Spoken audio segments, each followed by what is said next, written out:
Hi everyone, it's me. You clicked on the video. How's it going? Everyone, listen up. Today, I want to discuss my least favorite subject. A man. I hate talking about men. It's like, yeah, a man did something awful. A fork was found in the kitchen. Like, what else did you expect? Because when a woman does something controversial, it's so genuinely shocking to me because all women are beautiful and perfect and I love and respect them. Wow! Like men? But like men, they're always doing something weird. Like they're sex trafficking women, being friends with pedophiles, running the United States into the ground, you know? Average Tuesday shit. And part of this isn't just gonna be me discussing like a shitty man. A lot of it's gonna be discussing like a company doing something weird and awful. And it's like, again, yeah, a pot was found on the stove. Like, no shit, Sherlock. In any case, let's partake in my favorite hobby though, shitting on a man. Matt Rife is a comedian and I use that term very loosely. He got his claim to fame in like the 2020s, 2021 quarantine TikTok era. And he was really well known for his crowd work, which I will give you is actually pretty funny. Oh, just checking you all out. This is fun. This is good. Gay? 1 for 1, baby. Let's go. But as with every mediocre looking white man, the TikTok girlies ate him up. He was their perfect white boy of the month. And they loved everything he did. And when that happens, then your core audience becomes those beautiful, lovely women who decide to give you the time of day that you don't deserve. And like, that's a controversial thing to have or do these days is appeal to women. Fellas, nothing is gayer than being liked by a woman. So because it's too gay to be liked by a woman, Matt did everything he could to alienate his female audience. Couldn't be our influential king, Caleb Heron. Man, that guy's so influential. It's like he's 6. He's the 6th most influential guy I know. He's got those she-they shooters. I got she-theys that are shooters. So you need to be careful, because the guys from AutoZone are not doing the same for you. The internet's fallout with Matt Rife initially started when he said some really misogynistic shit on a podcast. Then, a medium ugly white man saying controversial misogynistic shit on another white man's podcast that nobody listens to other than Charlie Kirk, and that one family member you think you should stop inviting to family events, but you kind of feel bad for him because his wife left him and took the kids, and he lost all his money in a Ponzi scheme, and he drinks every hour on the dot, and you're like, man, we should really cut this guy a break. And then he says something about how Jews run the government, and you go, oh, that's why we don't. Yeah, that's expected. So before Matt Rife became the internet's favorite medium ugly white man, he had an acting and TV career, and once again, I use that very loosely. One thing that came up after he already became a controversial figure was his episode of Wild 'N Out where he was with Zendaya and he decided to do this bullshit. Look, you're mixed. I want to be black. Let's make a lifestyle movie. Spit that water out so I can get your number, please. And listen, he's not special for wanting like a kissy kiss from Zendaya. I want a kissy kiss from Zendaya. I want to wring that ugly little British man's neck for having the audacity to be able to breathe near her, let alone marry her. But it's like, why do all this?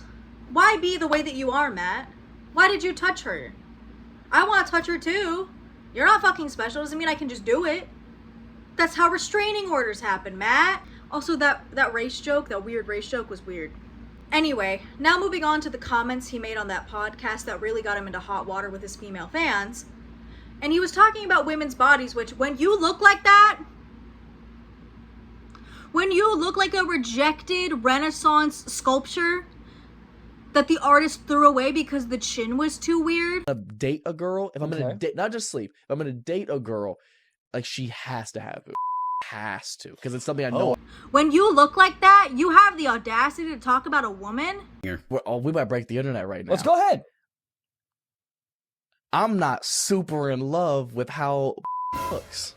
Oh, well, I think that's yeah. on Are you kidding brand. me? You're not breaking the internet. It looks like somebody threw a lunch ball at a wall. Yeah. No, dude, some people lose their mind. They're like, I love it. I have to stick my face in every vagina I see. No, it looks like a smashed granola bar. It's fine. No, there is. But I don't think big great either. I think no. I'm surprised you were able to be touched without a blindfold on. I'm like, yo, that's pretty close. Yeah, it's like, what am I supposed to fuck you or thumb wrestle? Like, I don't know. I mean, both, honestly. I don't love a giant. I don't want to look down and feel like God left a tag on you. I just don't want your. Don't speak about a woman. Don't ever. But I don't. Here's a very humbling experience that I guess epiphany that I've had recently, because so many fucking people hate me for really no reason, and it really made me realize that like people only hate somebody they're jealous of. That was a really, really good, well-rounded answer. I'm trying to wrap my head around. Do you think people who hate Osama bin Laden are jealous of him? Anyway, Matt was on that one podcast I mentioned earlier that is listened to by Charlie Kirk, and that one frat boy everybody's really scared that's going to become a school shooter said some really, really disgusting things about his quote-unquote preferences in a woman's body. And 90% of it is stuff a woman can't control. Oh, God forbid. Sorry, I didn't know I could control the way my pussy comes out. Go fuck yourself. Actually, go fuck yourself. To make it worse, influencer Brooke Schofield, who is controversial in her own right, and I can't get away from her. Anytime I do a deep dive on like anything, somehow she's there. It's like her or Trisha Paytas. I can't, they won't go away. But regardless of her being controversial, it doesn't make any of this okay, by the way. She's controversial, yeah, but that doesn't change anything here. Anyway, Brooke Schofield revealed on an episode of the Cancelled podcast that she was actually dating Matt Rife at the time that he made all these really misogynistic comments. And a lot of them were about her own body type. And were things that she had. Fellas, it's so gay to have a woman like you that you gotta go on a podcast and tell the world every single thing that you don't think is sexy about them when she willingly is in your bed. And another that he wanted to push on my stomach and make me laugh like the Pillsbury Doughboy, all while on top, his preference and His preference? You're welcome! A woman is with you willingly! And Brooke is like, for all intents and purposes, Brooke is gorgeous. You bagged a baddie. I hate him. This feels like that one Reddit post where like I was talking about how he had to like gaslight his girlfriend into thinking that she had BO because it was the only way for him to keep her because he thought she was so out of his league. That's what this is like in real life. Men think like this. There are people walking on the street next to you in the line at the grocery store and they think like this. Their brain works at 2 snail paces an hour and it thinks like this. And they're allowed to vote. They're allowed to drive cars. They're allowed to like play the lottery. They're allowed to smoke. They drank too much in high school and that's why they think like this and their brain's all fried. There's also more clips from like podcasts and interviews where he says that his content has always been catered to men, which don't fucking lie to me. Don't look me in the eyes, Matt, and lie. And the show starts with the boyfriend like this and the girlfriend like this, and 30 minutes in, the girlfriend is like this and the boyfriend is like this. I love that. I go, like, good. dude. I go, oh my God, I'm good at comedy. Thank God. Yeah. Thank God. Women are offended by me. I must be funny. I have to be doing something right. That's $900. That's $900. Oh my God, I'm so sorry. Oh my God. God damn. I'm so sorry. That's crazy. That is a sin and God will find you. And what all comedians want nowadays, because it's what made John Mulaney famous and they think that it can happen to them too, they want the coveted Netflix special. And his Netflix special left a lot to be desired. Taking aside the specific joke that we're going to discuss that really led to the downfall of his career, the special in its entirety is just not funny. Like, it's not funny. And that's like the one requirement to be a comedian is funny. When you go on SNL and you like fill out the form, like the only requirement is funny, ? YN? And if you're gonna do that and you have to circle no, I think you should maybe find a new career. Most of the special was like locker room humor, high school comedy jokes, and like, that's really funny when I'm 13. When I'm 13 and I discovered what South Park was for the first time, then that shit's funny. Now, where I'm sophisticated, and I've like circled around and now farts are really funny, and poopy jokes, this shit don't cut it anymore, Matt. This shit don't cut it.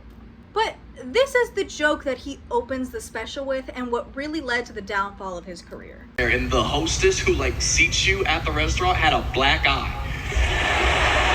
A full black eye. It wasn't like, what happened? Yeah, it was pretty obvious what happened. And we couldn't get over the fact that we were like, this is the face of the company? Like, this is who you have greeting people? And my boy who I was with was like, yeah, I feel bad for her, man. I feel like they should put her in the kitchen or something where nobody has to see her face, you know? And I was like, yeah, but I feel like if she could cook, she wouldn't have that black eye.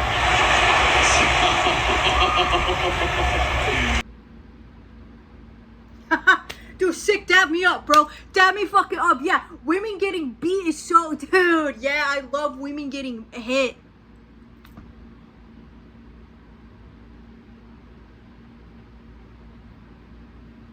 Yeah, so when you open the joke with that special, I like my expectations that were already on the ground floor are like sinking into hell. Like, this special's gonna leave a lot to be desired if you're like, how I gotta pick my best joke to engage and trap my audience. I'm gonna joke about women getting hit. This joke had the internet coming for him hard and fast, which is probably how all the other comedians want to get him. He looks like a rejected RuPaul's Drag Race member. Like, they didn't want him in because he just looked too weird. And like, in drag, weird is great. We love weird, but this is the bad kind of weird. You know what I mean? You know what I mean? You know what I mean. I see you little gay people. You know what I mean. He'd been slowly but surely alienating his female audience for a while, but this really was the nail in the coffin for Matt Rife and any good public perception he had. I mean, he was attacking their interests, their bodies, existing... Fellas! I'm sorry, ladies. We keep forgetting that it's super fucking gay for a man to like us. They want to be liked by boobs and pussy. They can't. It's too gay. Dick and balls, however. And here's the thing. Like, I think dark humor is fine. I think dark humor is all well and good. But especially when you have a joke like this, where it is a literal crime. It isn't a federal offense, actually. It's a felony. I think there's a way to make a joke like this work, but you just have to punch up. And the one I think of that everybody was referencing at the time was the Eddie Murphy bit. But also, that's a really, like, apples to oranges comparison, because Eddie Murphy is funny, and Matt, the biggest offense in the world to me that you can make is being an unfunny comedian. Like, also, and if you're, like, you can be controversial, and you can be a controversial person. You know, like, my problem with Joe Rogan is not always that he is, like, uninformed and stupid and a white man with a podcast. It's often that he is like, I'm a comedian, and he's not funny. You pick a struggle. Pick a struggle. Dumb or unfunny. You cannot be both. When you look like that, you cannot be both. Also, with that special, he said, like, his primary demographic was a man, and no, it's not. But also, even then, I don't think there's a large group of men that would find him interesting or entertaining. He's like got a very, very small window of 14-year-old boys and misogynists that follow Donald J. Trump on Twitter. That's not a very large margin of people. And especially considering the top comedians among men are Kevin Hart, Bill Burr, and Dave Chappelle, who put out like genuinely thoughtful commentary and jokes on political... Actually, take Dave Chappelle out of this. Fuck you, Dave Chappelle. You know what you did. He and I are ops. Treat my trans king, queens, and monarchs correctly, you dumb son of a bitch. Making jokes about women in a negative light, attacking their hobbies, making everything about them a joke, including making jokes about hitting them, and owning the Annabelle doll are seemingly his only character traits, Matt Rife. That's true. He owns the Annabelle doll now. Good fucking luck with that one. I can't believe the only woman willing to live with him was a haunted doll. I hope she beats his ass. I hope she beats his ass. That domestic violence joke isn't funny now that's coming to you, Matt, huh? And it's with a doll. A haunted doll of a Victorian ghost. Who haunts Annabelle? Does anyone know? Does anyone know the ghost or the demon that's in the Annabelle doll? Is it a Victorian child? I don't know this. I'm not up to date on Annabelle lore. Beside the point, irrelevant. So with this kind of man, like, what companies do you think, audience in the comments below, what companies do you guys think would partner with him? Tools? Trucks? Furniture? No. Elf Cosmetics. Hey girl, has overpriced beauty hurt your wallet? Elf that. Alfino and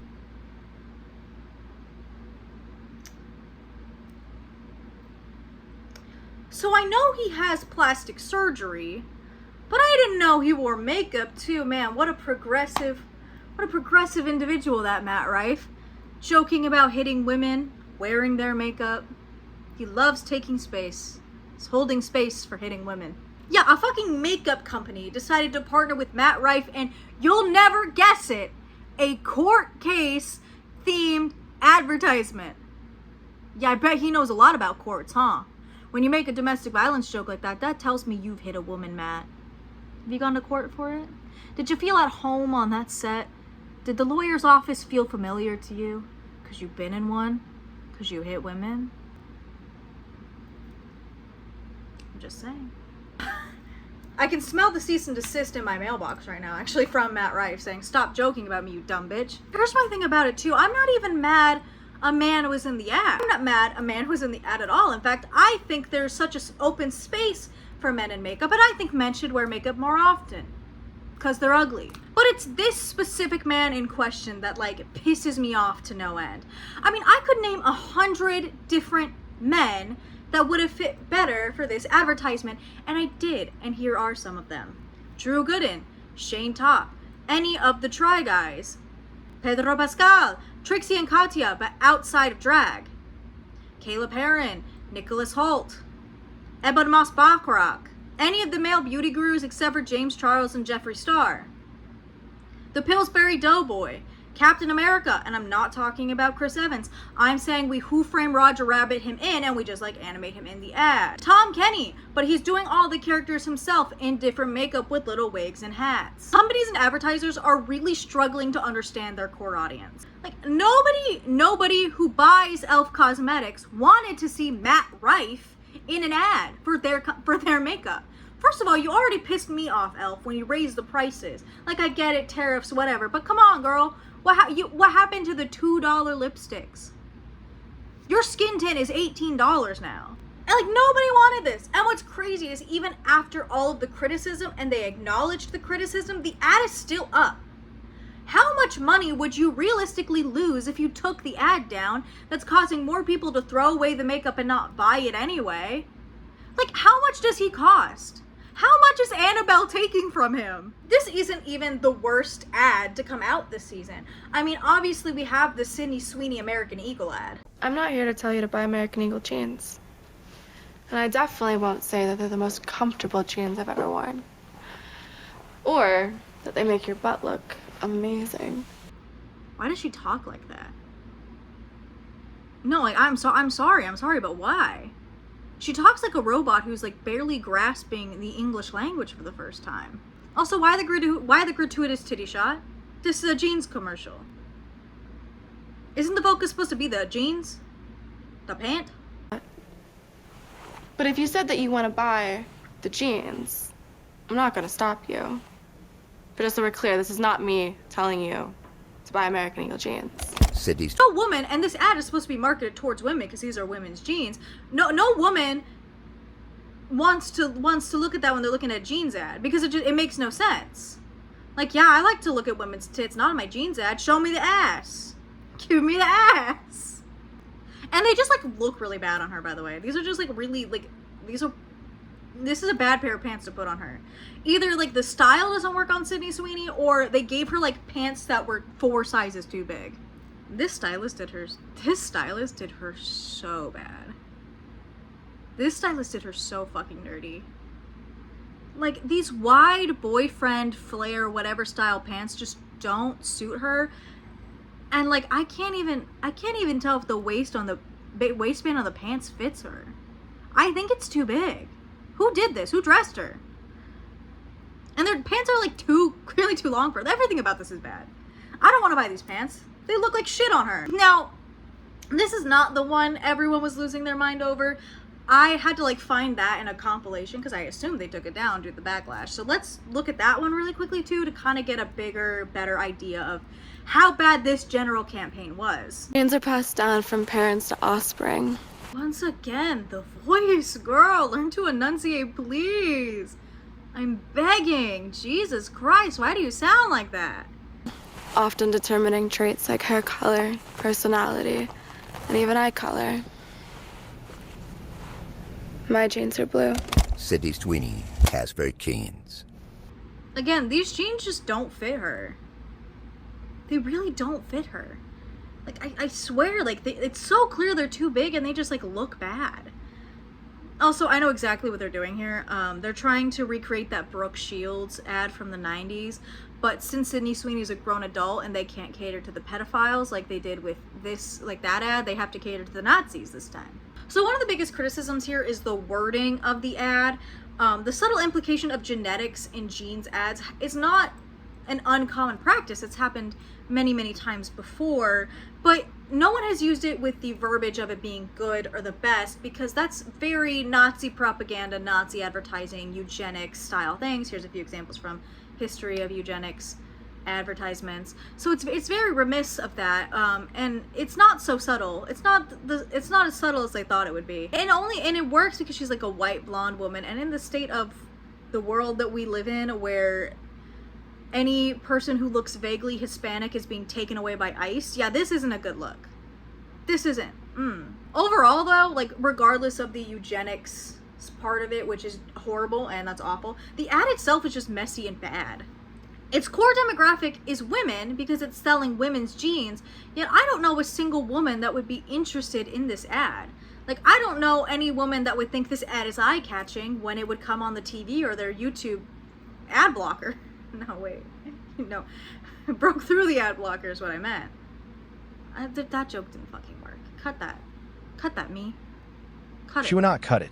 It doesn't interest me at all, and I'm a woman, I think. The disgusting shots of her half naked and like the weird voice, none of this makes me want to buy these overpriced jeans. Two examples of really good denim ads that were released recently were the Cat's Eye Gap ad and the Beyonce Levi jeans ad. The first thing the Cat's Eye ad does right is the fact that it has a hook. It has something that's going to be eye-catching. And first it's the song Milkshake, which is about asses. And also this really awesome choreography. It's such a cool dance, and it was the perfect thing to put in here because it instantly went viral. I think like 2 minutes after the ad dropped, I saw so many TikToks of people recreating the dance. Also, the actual jeans just like look really good on each of the members. Like, ooh, the song is commonly about asses, but like even the baggy jeans just, you can tell are a stylistic choice and they don't just look like they're too big for the member. The tighter jeans, and I think even including the denim skirts is such a great idea because they look very fashionable in the video. It adds variety and it makes the ad very visually appealing. And keeping the background and the background dancers in this like brown gray material, like, it helps the members of the band stand out. And where the Sydney Sweeney ad, there were still other pops of color. I think you have to keep the background bare so you can really get the color of the jeans. It just makes them stand out.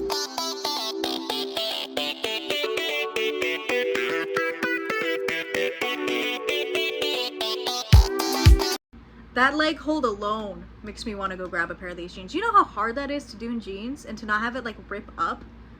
There were so go on TikTok and look at how many girls have tried that leg hold in their jeans and it just rips up the whole pussy. They just look so good here. I've never wanted a pair of jeans from Gap before, but like if they can shape me like that, god damn.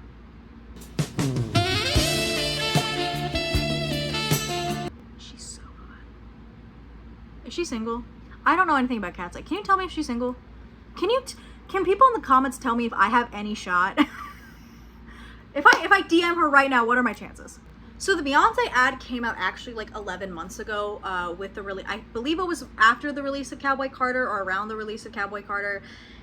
And but I still think it's like a really good example of an ad to compare directly against the Sydney Sweeney ad and alongside the Cat's Eye ad. First off, intro, just a shot of her ass in those jeans. Sign me up, baby! It looks so good in those jeans. Holy shit. It's also a fitting ad because like this brand deal makes specific sense because she had a song called Levi's Jeans and that's in the ad. So I think it's like, oh yeah. She should be promoting jeans. There's a song about it. She would know. She's an expert. The ad features her song, and it's really just her like taking off the jeans in the middle of a laundromat and like showing her bodacious booty. It has some of the elements of the Sydney Sweeney ad, the biggest one being the overt sexualization of Beyonce and Sydney Sweeney respectively, but I think it is done in the correct way here, because wherein Sydney Sweeney was just being sexy to be sexy, it's like the idea of the way she looks in these jeans, it's the way Beyonce is just shaped like that and taking them off just to dry them, you know, an act you probably shouldn't do in the laundromat. I think you should have the jeans in the bucket before you go to the laundromat. A consideration, but if listen, but if Beyonce takes her pants off in front of me, I'm not gonna tell her no, you know? Like showing, like it's like her ass. Talking a lot about Beyonce's ass in this video, but her ass is like a focal point. It's like meant to be there. Sydney Sweeney's boobies are just clickbait, you know? Does that make sense? Does it make sense to you? It makes sense to me. I think it makes sense. Another bad ad released was this Dunkin' Donuts ad, which is like, you sell donuts. How can you make bad ads? And it's the ad for their new golden hour refresher. I didn't ask to be the king of summer. It just kind of happened. This tan? Genetics. I just got my color analysis back. Guess what? Golden summer. Genetics brought up here. This is a drink. Oh, sorry. I didn't know I had to be white and golden tan to drink this drink. What are they going to do if I try? What are they going to do if I try and I'm not golden tan and I go to a Dunkin' Donuts and buy it? Are they going to take me out back and shoot me? Like, is that what this is? Why are we bringing it up here? This is a fucking drink. Like, at least with the jeans ad, it makes sense because it's a play on word. This is a yellow drink. This is piss in a cup. Like, if you wanted to go to the sun, golden hour, poolside route, and you, like, that's fine. Like, that's the perfect way to do it because it's called golden hour. But why are we bringing genetics into this again? Also, this guy, he looks like that. He shouldn't be talking about genetics at all. He really shouldn't. Like, and I understand it's summer, I turn pretty, that yada yada, but like, I don't get the point. I don't get it. This ad could have been like cute and quirky without that comment in there. And like, what's crazy is the Duncan Sabrina Carpenter ads are really, really cute. They're adorable. I don't see how they, I can't believe they missed the mark here. Oh, there's this Amazon pharmacy ad. At 30,000 feet. Yeah, you need a doctor. Good thing you can chat with an Amazon One medical provider from anywhere. That way, beds will be at your hotel, maybe even before you arrive. Now just brace your urethra for turbulence.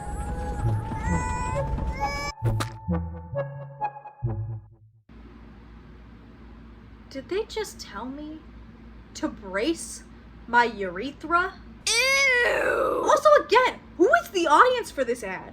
Like, yeah, having a UTI is kind of a female experience, but I feel like I would know if I had a UTI before I went on the airplane. I don't think I'd like miraculously be like, what's causing my pee hole to burn is a UTI on the airplane. I think I would know that by then. Right? Ladies, has this ever happened to you? I bet if I look at the writing credits on this ad, Matt Rife is there somewhere. There's also a genre of AI ads, and I don't really want to get into a lot of those because I want to make a whole video just on AI ads because some of them are crazy. I don't even like want to think about where AI is going, but I will make videos about it and think about it. So, my problem and your problem. But like, there's this one very specifically I want to mention, and for your just viewing pleasure, it's here's this AI generated Skechers ad.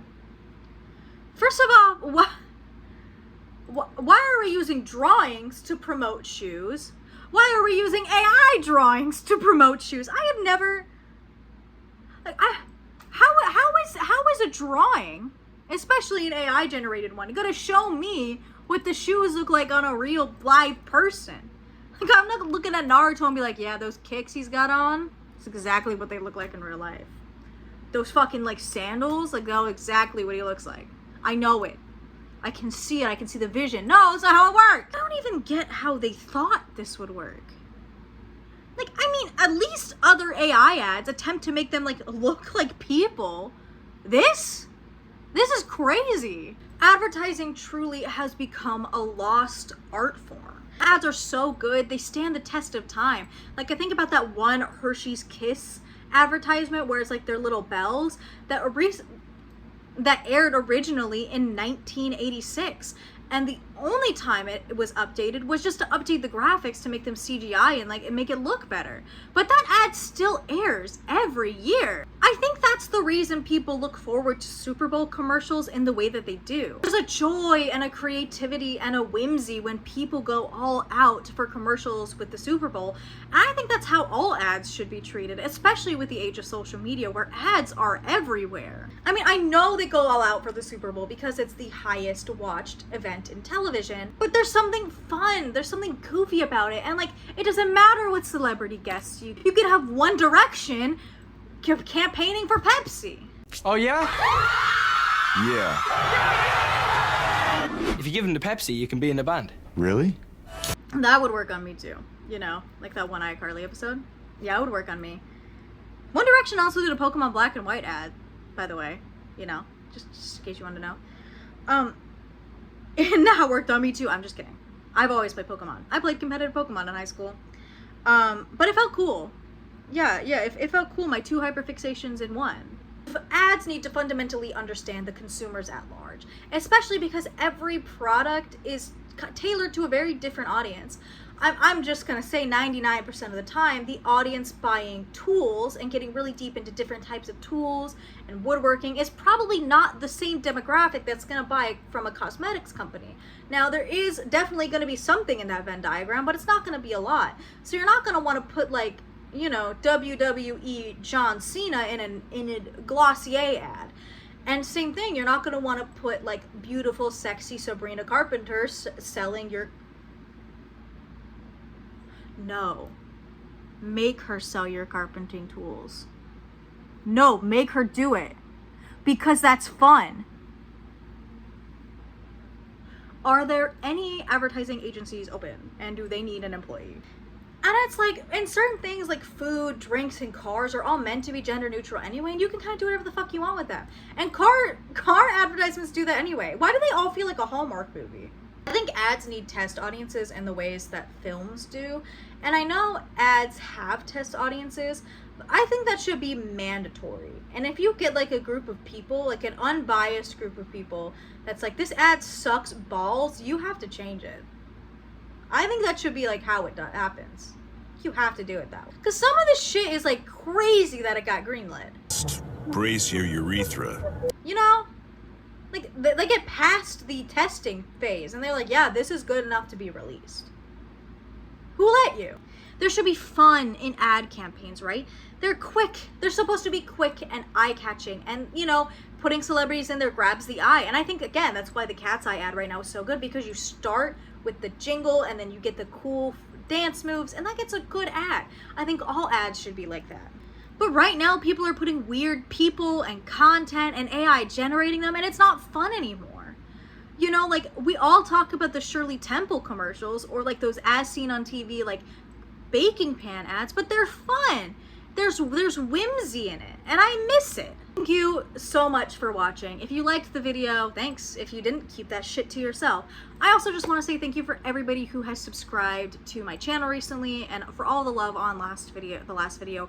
Truly, I made the Amberlynn Reid video as a passion project for me, and I was not expecting people to watch it, let alone like it. So I really appreciate all of you and all the sweet comments and all the nice comments, not even just about the content, but about me. That's really sweet. You don't have to do that, and I appreciate every single one of them, and I read them before I go to bed, and I cry over it because you guys are just so nice. So I hope you guys like the content like this, more commentary, more just general societal stuff. If you have any suggestions for videos for me, please feel free to leave them down below. I will love to look into whatever you guys want me to look into. I love looking into things. I love doing research. I love writing. I love writing scripts. So honestly, give me any suggestion you have. But with that being said, I actually have to go. I bought a milkshake from Jack in the Box and I left it outside, and now all the boys are out there and I have to like go spray them with bear mace so they get the fuck out of my yard. Bye!